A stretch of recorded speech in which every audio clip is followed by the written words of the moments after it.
qué las mujeres deportistas no deberíamos seguir las pautas generales que se dan de alimentación y de entrenamiento? Lo primero que vamos a hacer es ponernos en contexto. Debemos saber que siempre el deporte ha sido predominante del sector masculino. En 1896, en los primeros Juegos Olímpicos, la presencia femenina era de un 0%, donde no se permitía a las mujeres ni participar ni siquiera acudir como espectadoras. Y ya pasamos a 2004 en Atenas, donde la presencia femenina era de un 40%. Como vemos, el sector femenino cada vez está en más auge en el ámbito deportivo. Respecto a España, en la actualidad, el último informe publicado por el Ministerio de Cultura y de Deporte se ve que la presencia femenina es mayor, en un 51%, pero sigue siendo mayor la presencia de hombres en la actividad deportiva, siendo de este un 63%. ¿Y esto qué implicación tiene con los estudios y con las pautas que leemos? Pues que como hay mayor presencia de hombres en el ámbito de la práctica deportiva, la mayoría de los estudios van a estar enfocados en este sexo. Y por ello vamos a presentar ahora las diferencias que hay entre el sexo masculino y el femenino. La principal diferencia es la composición en hormonas. En los hombres tienen de 300 a 1000 nanogramos por decilitro de testosterona, en comparación con las mujeres que tenemos de 15 a 70 nanogramos por decilitro. Como vemos, los hombres poseen de 10 a 20 veces más de testosterona que las mujeres, siendo predominante los estrógenos en la mujer. Ambas hormonas están presentes en ambos sexos y son necesarias en los dos, pero esta diferencia va a hacer que nuestra composición corporal, nuestro porcentaje de grasa y nuestra cantidad de masa muscular sea diferente, y con ello van a ser las pautas de alimentación y de entrenamiento. En cuanto al tejido graso, que realmente es un órgano endocrino, ya que tiene enzimas que nos ayudan a procesar diferentes compuestos esteroideos para producir tanto estrógenos como la testosterona. Mientras que en los hombres el porcentaje de grasa ideal ronda de entre un 6 a un 16%, en las mujeres ese porcentaje de grasa sube de un 18 a un 24%, dependiendo de las características de cada una. En el campo del entrenamiento y del fitness se ha normalizado tener un porcentaje de grasa muy bajo, cuando realmente esto, mantenido en el tiempo, nos puede dar problemas a nivel de salud hormonal. Por ejemplo, en las competiciones de fitness lo que hacemos es bajar el porcentaje de grasa mucho, pero sabemos que esto es de manera puntual y que este porcentaje de grasa no lo podemos mantener toda la vida, ya que esto nos daría muchísimos problemas a nivel de salud. También un aspecto muy distinto entre hombres y mujeres es que las mujeres tenemos ciclos de 28 días, mientras que los hombres tienen los ciclos durante 24 horas, es decir, durante un día, aumentando su energía a primera hora y reduciéndose según pasa el día, y las mujeres dependerá de la fase en la que se encuentren a nivel de la menstruación. Y volviendo a la composición corporal,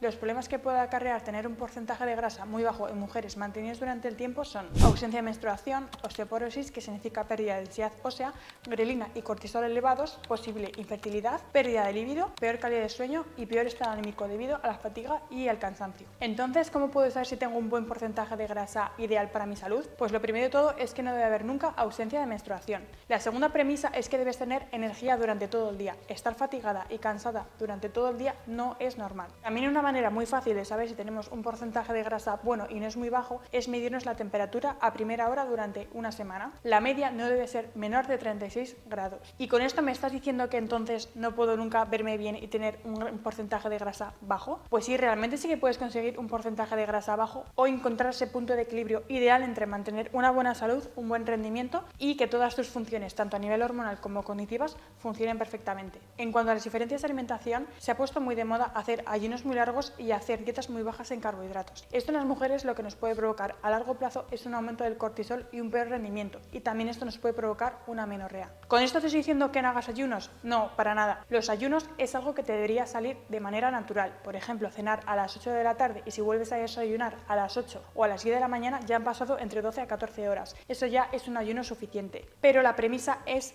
que aquí somos mujeres deportistas, y esto sí que es verdad que para el rendimiento y para no elevar el cortisol y no tener problemas a largo plazo, en mujeres se ha visto que lo ideal es no entrenar en ayunas y poder incluir una pequeña cantidad de carbohidratos. Por ejemplo, simplemente consumir una pequeña ración de dátiles o hidratos en forma líquida que no te hagan sentir pesada, porque hay muchas personas a las cuales les gusta entrenar ayunas. Con esta pauta simplemente ya eliminaríamos ese ayuno que nos puede provocar todos estos problemas a largo plazo. En cuanto a cantidades de proteínas, he visto que de 1,8 a 2,2 gramos por kilo de proteína es más que suficiente. Y ahora vamos a hablar de la baja disponibilidad energética, también conocida como LEA. Esto ocurre cuando la ingesta de energía es mucho menor que el gasto calórico que hacemos con el deporte. Esto se ha visto que afecta mucho más a mujeres que a hombres. Los hombres resisten más estas diferencias. En mujeres a largo plazo puede aumentar el cortisol y aumentar la grelina, que es la hormona que regula el apetito. Respecto a la ingesta de hidratos, se ha visto que unos 60 gramos por hora es más que suficiente, y también las mujeres debemos tener en cuenta que tenemos un vacío gástrico mucho más lento, así que habrá que ir poco a poco haciendo que el cuerpo tolere esta cantidad de carbohidratos y podamos absorberlo de manera óptima. Vamos a hacer una recapitulación de todas las pautas que hemos comentado. La primera es que debemos mantener un porcentaje de grasa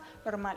Si queremos tener un porcentaje de grasa bajo, lo que debemos hacer es hacerlo en fases, es decir, tener épocas en las cuales tengamos una restricción calórica que realmente nos va a beneficiar mucho a nivel de salud, entre un 15 a un 20% sería más que ideal, y lo alternaremos con épocas en las cuales no tengamos un porcentaje de grasa tan bajo. También, si deseamos bajar la grasa corporal, lo ideal no es mantener un déficit calórico mantenido en el tiempo, sino hacer una dieta no lineal. ¿Y esto qué significa? Pues lo que debemos hacer es alternar días con un déficit calórico con días más altos o refeeds, que los refeeds serían hacer días altos de hidratos. Si a ti también te gusta entrenar en ayunas y con el estómago vacío, lo que puedes hacer es simplemente añadir una pequeña cantidad de carbohidratos previo a tu entrenamiento, o incluso con una cantidad de aminoácidos esenciales que en el cuerpo tendrá la misma respuesta que hidratos de carbono, sería más que suficiente. También en mujeres es muy importante incluir actividades que nos activen el sistema parasimpático, es decir, el sistema que nos relaja, como por ejemplo podrían ser actividades como el yoga, el pilates o simplemente acudir a la naturaleza. Y por último, siempre tener de aviso tu menstruación. Tu menstruación debe estar siempre presente. Si no la tienes, es que algo ocurre. Por ello, recuerda que las mujeres no somos mini hombres y que nuestras pautas deben ser totalmente distintas a las suyas. Así que cuando leas recomendaciones de alimentación y de entrenamiento,